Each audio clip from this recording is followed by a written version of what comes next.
Begini Ustaz, jadi di dalam kita menetralisir diri ini, kami sering praktik bahwa menangis itu adalah lambang kecengengan. Jadi kami berusaha untuk tidak menjadi orang cengeng bagaimanapun perasaan, untuk berusaha tidak menangis, sehingga memang sulit untuk menangis. Sedangkan dikatakan kamu membaca Al-Quran itu cobalah menangis, kalaupun tidak bisa menangis berpura-pura menangis. Nah, kontradiksi lagi. Bagaimana sih? Hadis Iqra'al Quran wabqa alaihi fa illam tabku fatabaku. Itu hadisnya dhaif tapi boleh diamalkan. Bacalah Quran, menangislah. Jika kamu tidak sanggup menangis, maka kenapa susah nangis? Karena nggak pakai kolbu. Coba urus dulu kolbunya. Nanti Pak, kami 40 hari saya cuma diizinkan sebelum maghrib baca Quran sama guru saya. Kamu obatnya sekarang kolbu dulu. Fatihah, ayat yang lain nanti aja dulu, dosisnya nanti. Maka saya dulu waktu umur 13 tahun, karena ada kewajiban sekolah harus hafal as-sajadah, sebelum maghrib saya baca as-sajadah, baca aja, tahu-tahu 40 hari udah hafal.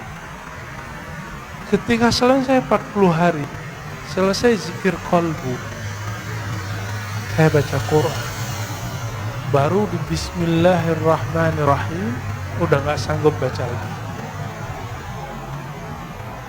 Tersenduh-senduh.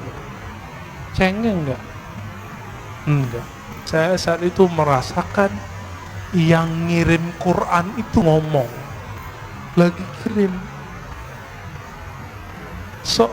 Di zaman-zaman dahulu, zaman-zaman masih pakai surat, kalau orang rindu, maka dia bukalah surat yang ada di lemari, surat dari kekasihnya. Ingat ya? Dibuka, beberapa orang nangis. Dulu saya masih ingat bapak saya pertama saya itu Jakarta, itu kirim surat Ananda gitu ya. Itu surat saya simpen. Sekarang kena pindahan nggak tahu masih ada. Masih ada. Kalau saya rindu, dulu kan belum ada handphone seperti sekarang. Saya buka aja itu bisa nangis. Kalau surat dari ayah ibu bisa bikin nangis, bagaimana dengan Allah yang mewasiatkan untuk berbuat baik ke ayah dan ibu? Lebih nangis lagi. Nah, maka munculkan dulu zikir kolbunya, baru kita. Nah, inilah ayat pertama. Iqra bismi rabbik, bacalah nama Rabbmu. Jangan pakai dengan. Dengan itu kalau bahasa Indonesia kesannya dengan nama, kesannya beriringan. Padahal bi di situ li taukid. Bacalah benar-benar nama Rabbmu. Siapa nama Rabb kita? Allah, itu zikirnya. Allah. Terus semakin kuat menabung nama Allah itu, karena Allah itu besar, maka akan muncul tangis. Tangis itu nggak cengeng. Tangis itu satu tetesnya mampu memadamkan api neraka. Cengeng nggak? Yang cengeng itu nangis kemana-mana nggak bisa memadamkan api neraka. Api kemarahan istrinya bisa marah. Ya. Apakah itu cengeng? Tidak. Di Quran banyak sekali ayat-ayat yang menyebutkan salah satu ahwal para kekasih Allah adalah nangis. Ya bukun, mereka nangis.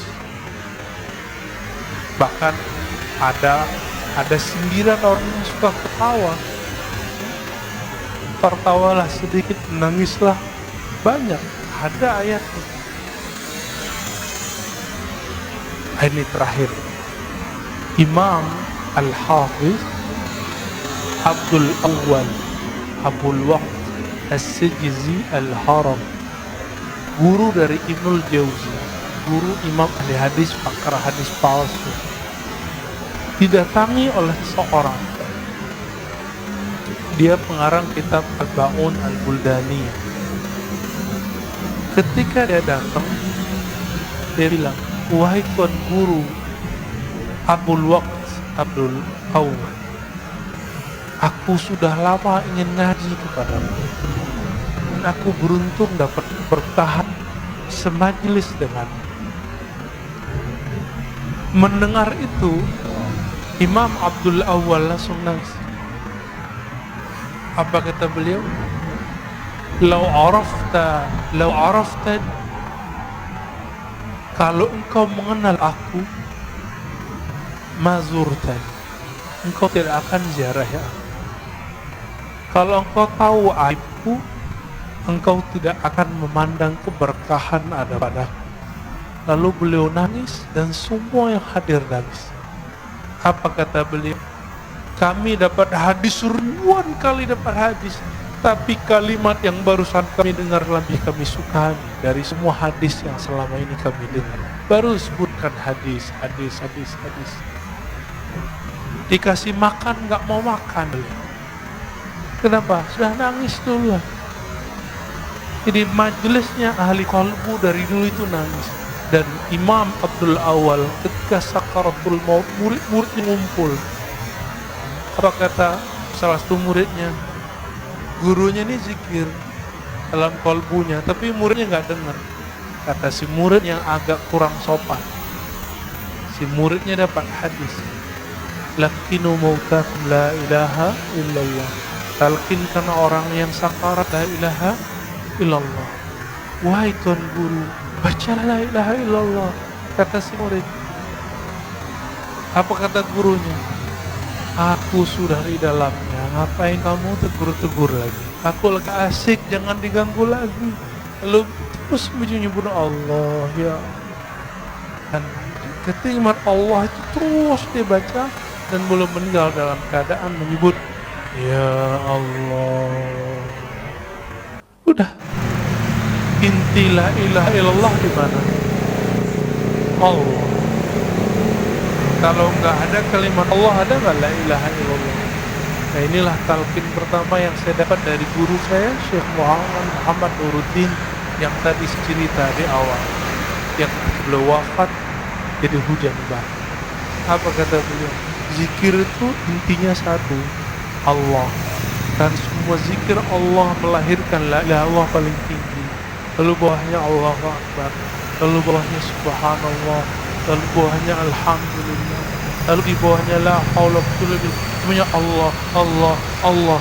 Maka kalau zikir nggak ada Allah, zikirnya hampa. Maka mulai dari zikir qalbu, insya Allah qalbunya selamat. Nanti Bapak bisa nangis. Ya.